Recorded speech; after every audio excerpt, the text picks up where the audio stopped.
Spices board Benz car లాంటిది, పసుపు board ambassador car లాంటిది. ఆనాడు అంబాసిడర్ కారు కోసం బాండ్ పేపర్ రాసిచ్చిన, కానీ మోడీ గారు నాకు బెంజ్ కారు ఇచ్చిండు ఆయన. కాబట్టి నిజామాబాద్ జిల్లా ప్రజలందరూ కూడా ఆనందంతో ఉత్సవాలు చేసుకోవాలని ఆనాడు చెప్పారు. మరి అలా పసుపు బోర్డు ఎందుకు ఇచ్చినట్టు?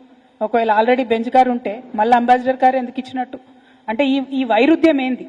మీరు మాట్లాడే మాటలలో అన్ని వీడియో రికార్డ్స్ ఉన్నాయి. ఇవాళ రేపు నేను మాట్లాడలే మీరు తొండి అంటున్నారని కూడా లేదు.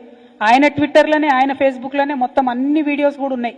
ఏది అరవింద్ గారు వేస్ట్, పసుపు బోర్డు కాలం అయిపోయింది, పసుపు బోర్డు కాలం చెల్లిపోయింది, పసుపు బోర్డుతో అయ్యేది లేదు పోయేది లేదు, కాబట్టే స్పైసెస్ బోర్డు చాలా బాగుందని ఆయన బాకా ఊదిన వీడియోలు అన్నీ కూడా ఉన్నాయి. మరి దాన్ని ఏమంటారు అన్నటువంటిది ఇవాళ బీజేపీ పార్టీ చెప్పాలి. ఎప్పటికప్పుడు ఆనాటి మందమే మాట్లాడి తప్పించుకొని తిరుగుదామంటే ప్రజలు ప్రతి ఒక్క విషయాన్ని గమనిస్తారన్న విషయం రాజకీయాల్లో ఉన్న ప్రతి ఒక్కరం కూడా చూసుకోవాలి.